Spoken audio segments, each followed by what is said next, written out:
Kembangkan diri, meraih mimpi. Jurnal Laska di sini.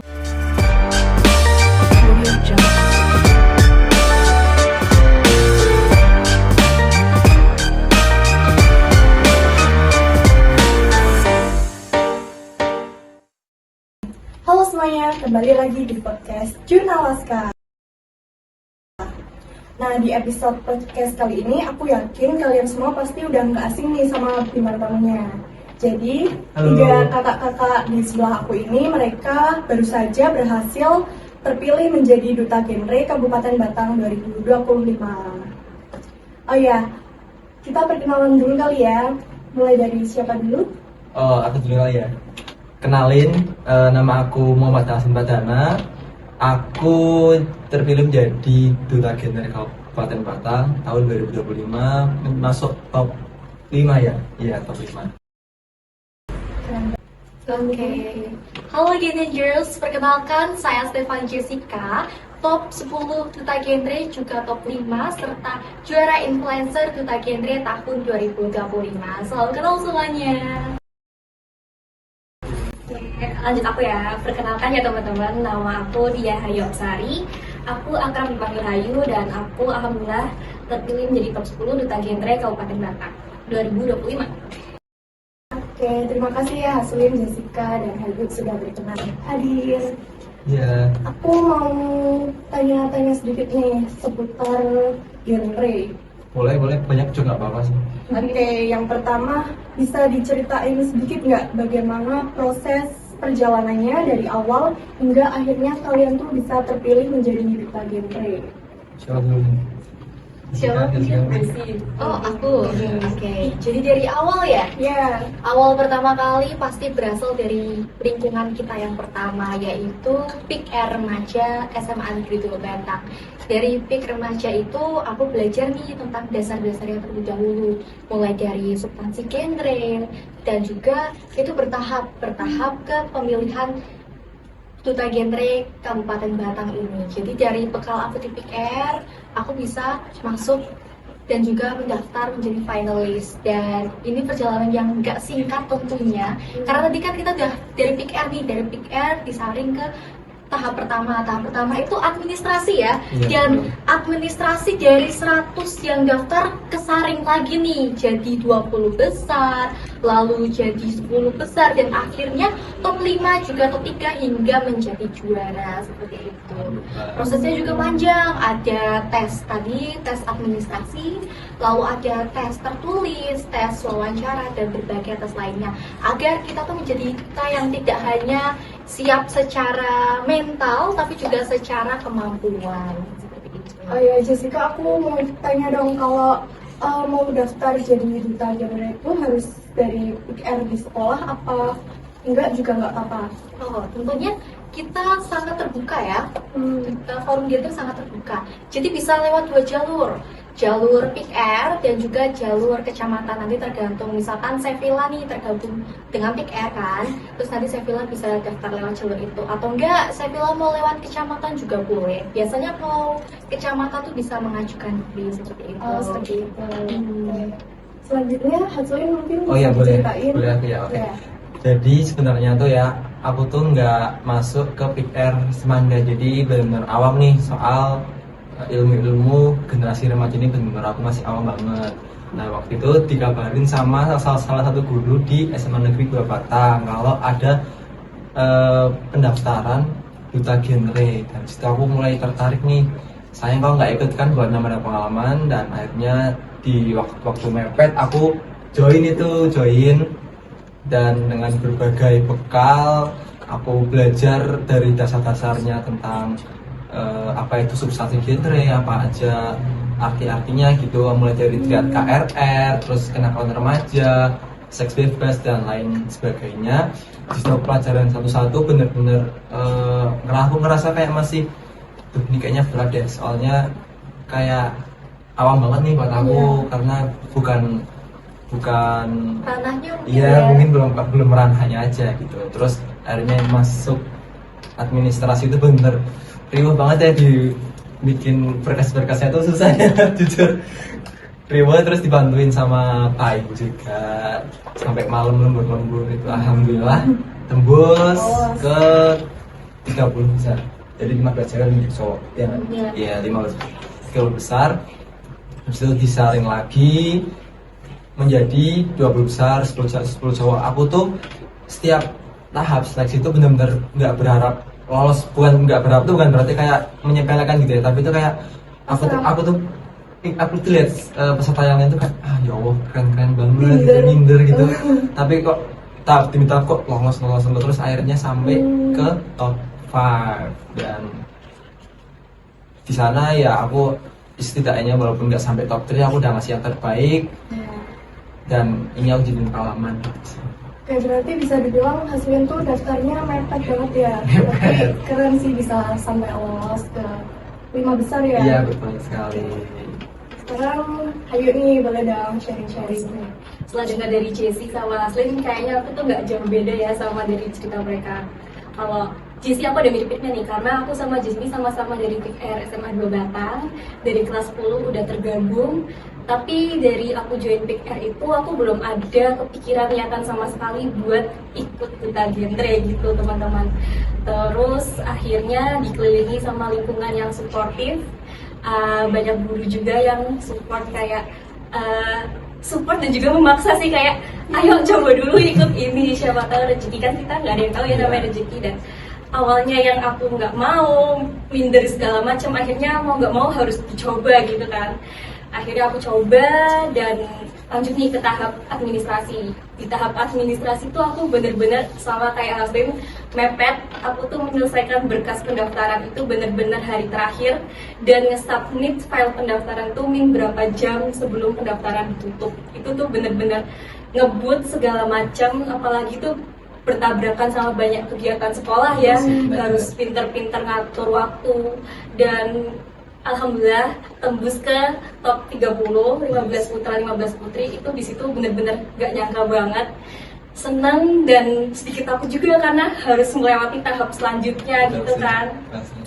Akhirnya tahap demi tahap dilalui. Pertama kita melewati pembekalan dulu. Di situ aku ngerasa kayak dapat teman baru dan juga dapat ilmu baru. Jadi yang awalnya aku mikir kayak takut buat ikut genre, ikut duta genre segala macam, akhirnya kayak seru jadinya. Jadi dapat pengalaman baru gitu. Akhirnya lanjut ke tahap seleksi tahap 2 ya.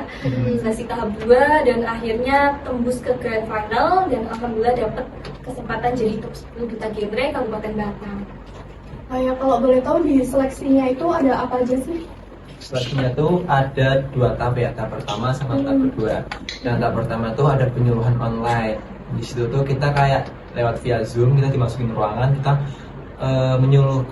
melakukan penyuluhan online via online. Kayak nyampein materi. Iya, nyampein materi, tapi online nggak secara langsung. Kita milih salah satu materi yang ingin kita bawakan. Terus ada juri yang nilai lah. Lalu yang tahap 2 itu ada apa aja? Wawancara, penyuluhan lagi ya. Ini penyuluhannya tuh secara offline, jadi kita dituntut langsung sama juri, kita dapat bimbingan gitu random. Terus kita disuruh melakukan penyuluhan secara langsung dan diberi waktu 5 menit gitu. Iya, betul sekali. Terus setelah itu pas kita grand final kita juga dapat challenge ya. Iya. Kita dapat challenge live IG. Iya, membawakan beberapa materi tentang genre tentunya. Kalau aku waktu itu dapat Fatherless. Kamu dapat apa nih? Aku dapat People Pleaser. Itu aku live IG bareng temen aku dari mana ya, itu kalau nggak salah dari SMA 1 Sudah sama SMA 1 Batang. Berarti itu diacak ya, random ya? Iya, betul sekali. Oke, sekarang masuk ke pertanyaan yang dari mana ya, itu kalau nggak salah dari SMA 1 Sudah sama SMA 1 Batang. Berarti itu diacak ya, random ya? Iya, betul sekali. Oke, sekarang masuk ke pertanyaan yang kedua ya. Apa motivasi awal mengikuti ajang ini dan apa saja sih tantangan selama proses seleksinya? Aku dulu ya. Oke, boleh. Motivasi, oke, ini harus sedikit cerita ya. Dulu kan waktu aku SMP, aku di SMP kan teman-teman.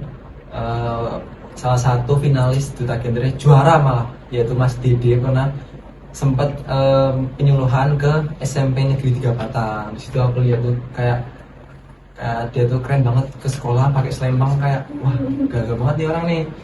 Terus singkat cerita aku di situ belum tahu kalau dia tuh ternyata duta genre dan masih anak SMA. Aku mikirnya Mas Dede ini anak kuliah gitu kan, soalnya rambutnya udah gitulah. Terus Looknya ya. dulunya anak kuliah terus Yeah. naik ke kelas SMA, naik ke SMA 2. Terus aku nggak asing lihat muka orang, mirip pernah lihat dulu waktu di SMA 3 gitu. Yeah. Ternyata Mas Dede, tapi rambutnya udah berubah, udah belah tengah gitu. Waktu di SMA itu rambutnya perming di kriwil-kriwil gitu, yeah. ya gitu. Terus pas di SMA 2 kok udah belah tengah gitu, aku kaget. Dan disitu aku baru nyadar, oh berarti yang waktu itu penyuluhan di SMP 3 berarti dia masih anak SMA, ternyata masih anak SMA udah bisa ngomong di depan berapa ya, 200 atau 300 anak dalam satu ruang itu. Kan aku mikirnya wah keren banget nih, jadi itu menjadi motivasi aku untuk daftar duta genre juga.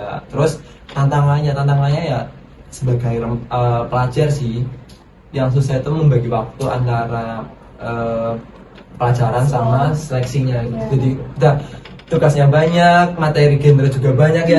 Jadi kita pusing nih mau ngapain genre juga susah, ngapain pelajaran juga susah. Jadi ya itu sih kita agak buyar waktu di situ.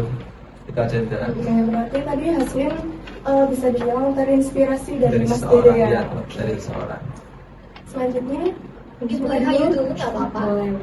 Kalau aku dari awal tuh nggak kepikiran sama sekali kan, jadi kayak belum ada motivasi apa-apa nih ikut genre buat apa gitu ya. Tapi akhirnya setelah melihat orang-orang di sekitar aku tuh support aku, semangatin aku jadi kayak wah aku harus bisa tembus ini supaya nggak kecewain mereka gitu. Karena aku jadinya dari situ aku berusaha untuk memberikan yang terbaik gitu.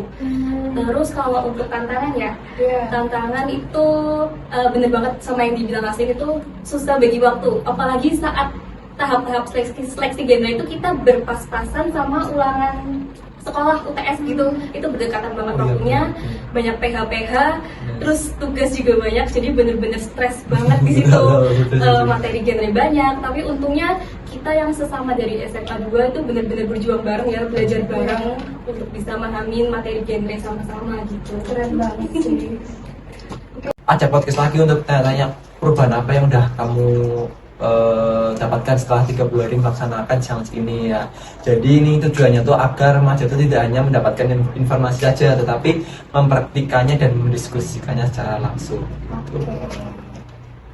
Dan yang terakhir, apa nih pesan dan harapan untuk generasi remaja ke depannya? Pesan dari kalian. Silakan Desi. Oke, pesan untuk para remaja ya. Betul. Tentunya kalian jangan sampai menjadi remaja yang terjerumus dalam hal-hal negatif. Terus kalian jangan lupa untuk rencanakan masa depan dan menjadi generasi yang berencana. Dengan cara-cara mudah, kalian misalkan planning nih masa depan kalian mau seperti apa, atau kalian juga bisa dengan cara melatih life skills kalian gitu. Jadi jangan sampai kita remaja kunci demografi emas tahun 2045 menjadi generasi yang malah bobrok gitu. Harus kita benahi ya, dimulai dari siapa? Dari diri kita dulu gitu. Oke, betul banget nih. Jangan sampai kita jadi remaja yang malah merugikan diri kita sendiri betul gitu banget. ya. Oke, terus kalau dari aku, benar kata Jessie, berencana itu bukan pilihan tapi keharusan ya teman-teman. Karena untuk pencapaian mimpi Indonesia Emas tahun 2045 yaitu emang targetnya dari anak remaja seperti kita. Kita yang kita targetkan di tahun 2045 itu kita yang masa keemasannya itu kita yang megang gitu istilahnya. Jadi kita sebagai remaja ya sepandai-pandai mungkin untuk mengelola waktu, mengelola pergaulan dan sebagai macam agar kita tuh tidak terjerumus ke hal-hal yang merugikan orang lain maupun diri kita sendiri. Jadi tetap jadi remaja yang berkarakter, yang berprestasi dan sehat tentunya. Dari aku ya, pesan buat remaja-remaja, mulai perbanyak life skill kalian. Bisa dari apa? Bisa dari perbanyak coba-coba hal baru. Nah, salah satunya bisa dari ikut kompetisi yang bakal meningkatkan value kalian. Nah, untuk para remaja, berdasarkan pengalaman aku, jangan takut buat berkompetisi karena semua itu akan menang kalau tujuan kalian itu mencari pengalaman gitu teman-teman. Betul. Kita punya keunggulan nih dibanding yang lainnya. Yes. Apa itu? Yaitu waktu dan juga kesempatan untuk memilih. Kalau misalkan kita kita sebagai remaja ini masih punya banyak waktu, terus kita masih bisa milih nih mau kedepannya mau A, mau B, mau C, makanya gunakan kesempatan atau privilege itu dengan sebaik-baiknya. Mumpung masih muda. Karena kita kunci masa depan gak sih? Iya. Oke, terima kasih Haslin, Jessie, dan Hayu sudah mau sharing-sharing di episode kali ini. Dan buat teman-teman penonton Jurnal Laska, jangan lupa like, comment, dan subscribe. See you di next episode. Dadah. See you.